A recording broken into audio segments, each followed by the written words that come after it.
Bancários de todo o país estão em campanha salarial. Mesmo com lucros maiores e sempre crescentes, bancos propõem diminuir a PLR, distribuindo uma fatia menor dos seus lucros bilionários. Para falar com a gente sobre a campanha unificada dos bancários, nós conversamos agora com Érica de Oliveira, que é secretária de formação do Sindicato dos Bancários de São Paulo. Olá, Érica, prazer falar contigo, tudo bem? Seja bem-vinda. Olá, Cosmo. Olá, Ana Rosa. Um prazer falar com vocês. Maravilha, o prazer é todo nosso. E, Érica, que semanas no plural assim, porque esta campanha dos bancários, campanha unificada, ela vem se arrastando e, ao que tudo indica, os banqueiros não querem liberar a mão aí para os trabalhadores. É isso mesmo? Fala para a gente, em que está as negociações dos bancários. Realmente, olha, só para avisar para vocês terem uma ideia, nós entregamos a minuta, a pauta de reivindicações da categoria no dia 15 de junho. E até o momento a gente ainda não teve uma resposta satisfatória. Eles estão há 2 meses com a nossa pauta. Essa semana, inclusive, reuniões presenciais diárias para tentar resolver a questão. E eles não querem sequer repor a inflação do período, né, para a categoria bancária. Então, a gente está aí na luta e espera resolver isso até o dia 31, já que dia 1º de setembro é o prazo fatal, né, da data base da categoria. E trazendo um dado aqui, só para esclarecer para as pessoas que nos acompanham, né, Érica, os lucros só dos quatro principais bancos aqui do Brasil foi de 90 bilhões. A gente está falando uma cifra de bilhões, a gente sempre repete porque para as pessoas terem uma dimensão, 90 bilhões. E no final das contas, é isso que você está falando, eles estão tentando não repor a inflação, que, digamos, é o mínimo aí para o trabalhador e para a trabalhadora não ter prejuízo nas suas contas. E sobre a PLR, como que está essa negociação? Olha, a primeira proposta econômica que eles fizeram para nós era a cobertura de 65% do INPC do período, que está projetado, né, já que o mês ainda não fechou, em 8,88. Então, o que eles estão propondo até o momento é de colocar 65% sobre todas as verbas, 100% do INPC sobre a PLR, porém, tem uma pegadinha, que existem bancos que eles possuem programas próprios de remuneração e eles querem descontar esse valor dos programas próprios da parcela adicional da PLR. E o Comando Nacional dos Bancários já sinalizou que não topa fazer esse tipo de coisa. A inflação eles também propõem cobrir os tickets de refeição e alimentação também com 100% do INPC, só que o Comando Nacional tem insistido muito que a inflação dos alimentos está muito superior ao que é registrado pelo INPC, então tem uma tentativa, um esforço grande na mesa de aumentar esses valores, já que esse é um grande pedido da categoria, né? Já que toda a minuta ela é baseada nos desejos, nos anseios e numa consulta muito grande que a gente faz com bancários do país inteiro, e todos eles apontaram que é necessário, no mínimo, a reposição da inflação. Todo mundo quer aumento real, quer valorização na PLR e quer um VA e um VR maior por conta desse problema da inflação dos alimentos que sai no noticiário todos os dias, né? E quem vai ao mercado e quem come no restaurante sabe exatamente do que está falando. Érica, a gente estava falando com a nossa convidada, a professora Aldaísa Esposato, agora há pouco, professora pesquisadora em políticas sociais da PUC, estava falando do preço da cesta básica na capital paulista, de mais de R$700, o salário mínimo um pouco mais de R$1.200. O trabalhador gasta, quem ganha um salário mínimo, mais de 50% só em alimentação. Agora vamos trazer essa discussão para os bancários. Lucros exorbitantes, crescentes, a Ana Rosa muito bem lembrou aqui. Quando vai para a mesa de negociação, qual é a explicação dada pelos banqueiros? Porque não querem repor a inflação, não querem discutir PLR, não querem discutir as cláusulas econômicas essenciais e também essa questão do trabalho em home office. Como é que está tudo isso? Qual é a justificativa dos banqueiros, Érica? Todas as vezes que se fala em percentuais, eles vêm trazer valores absolutos. Tipo, se eu reajustar tantos por cento, vai crescer em tantos bilhões a minha despesa com folha de pagamento. Só que assim, os argumentos deles, eles não param em pé, porque os negociadores do Comando Nacional, eles estão muito balizados, né? Com dados do Diese, o balanço dos bancos é muito estudado. E só para vocês terem uma ideia, somente com tarifa, a gente não está nem falando de intermediação financeira, somente com tarifa os bancos cobrem as suas folhas de pagamento em mais de 138%, o dado mais recente que a gente tem. Então, assim, não tem justificativa razoável, né? Aí eles falam de concorrência de mercado, eles têm falado muito sobre o debate das fintechs e tudo mais, que essa parte também do mercado financeiro é bastante desregulada, se a gente for parar para pensar na regulação dos bancos, né? Eles também reclamaram bastante nas últimas rodadas de negociação sobre a tal do aumento da CSLL, né? Que é a contribuição social sobre o lucro líquido. Então, assim, eles vêm trazendo esses dados para... Desculpa a palavra, para chorar miséria, né?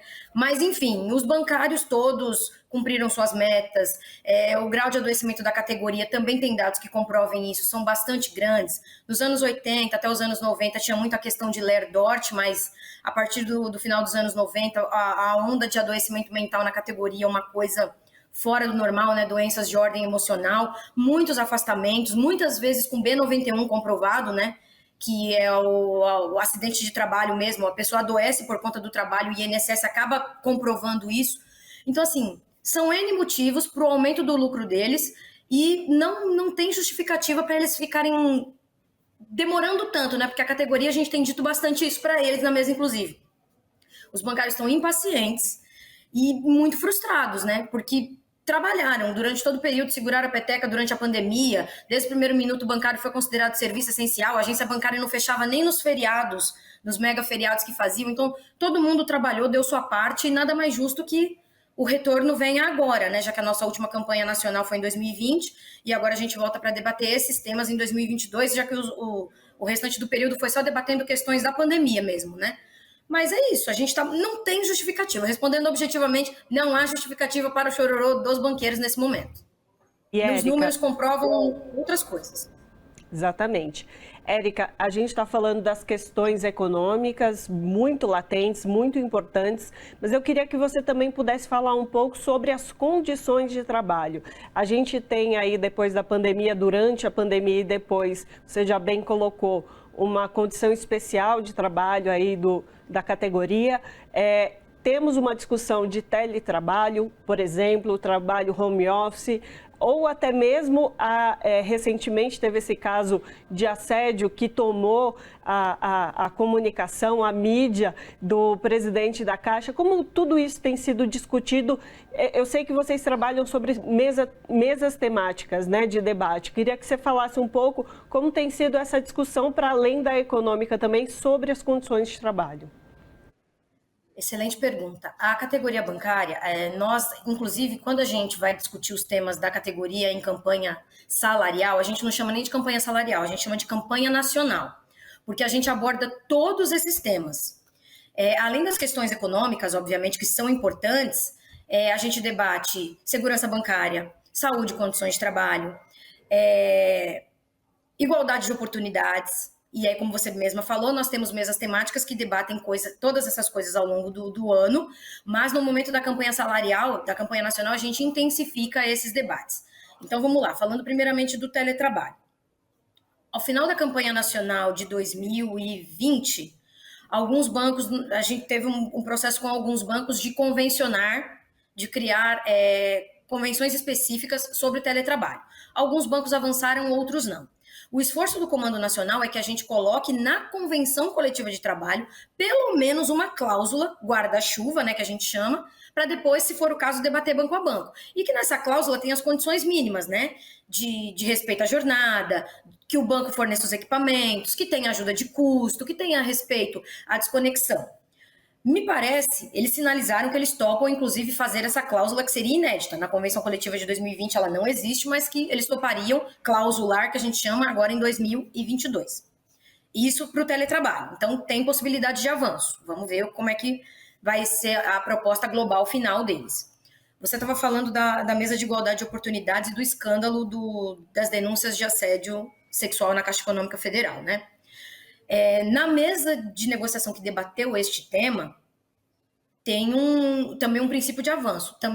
Nós também já temos um programa de resolução de conflitos, que eles chamam. Nós chamamos de combate ao assédio moral. Esse programa ele já existe, mas ele precisa ser aprimorado. Ele também tem banco que topa assinar, tem banco que não topa, mas a maioria já topou. Ele já existe, já tem alguns anos, ele é bastante robusto, né? Mas ele precisa de melhorias. E o Comando Nacional tem batido nessas novas melhorias em 4 pilares, né? Punição ao agressor, proteção da vítima, treinamento e ele precisa ser bipartite. Não adianta só o bancário ir lá denunciar para o banco ou só para o sindicato. Nós temos que ter conhecimento de todas as denúncias, seja de qual canal que elas venham, e que as partes possam interferir com base nessas premissas anteriores que eu te falei. Então, o debate foi bastante... Quando teve essa mesa de negociação específica, lá no começo da campanha, estava muito recente a história, estava saindo denúncia quase que diariamente na mídia, então isso acabou, de uma certa maneira, tomando conta desta mesa específica. Também tem possibilidade de avanço, mas a proposta de redação final, até o momento, ainda não chegou, que a gente espera que venha também e que seja satisfatória, que todo mundo tope, né, obviamente. Érica, você tocou num ponto na tua fala anterior sobre o nível de adoecimento dos bancários em todo o Brasil. E me chamou a atenção essa questão de outras doenças que surgiram ao longo, antes da pandemia, e se intensificou depois com a pandemia, que é a questão da síndrome de burnout. Muitos bancários em todo o Brasil hoje vêm sofrendo de síndrome de burnout. E do outro lado, dos banqueiros, dos grandes conglomerados financeiros do país, não existe essa preocupação de trabalhar a saúde mental dos trabalhadores. Em cima disso, a questão do assédio moral no que diz respeito ao trabalhador bancário, que ele é atendente, ele é vendedor, ele é consultor de finanças, ele é tudo ao mesmo tempo e não é remunerado para tanto. Como que o sindicato enxerga essa questão? Como vocês estão trabalhando essa questão pensando no bem-estar e na saúde mental dos trabalhadores bancários, Érica? Para além do acúmulo de trabalho que você já citou aí, a categoria adoece muito por conta da cobrança excessiva e abusiva de metas. Uma vez um gerente disse para mim que bancário não tem retrovisor. Não importa se você bateu 120% da sua meta no mês anterior, se você não fez a sua meta no mês seguinte, você corre sérios riscos.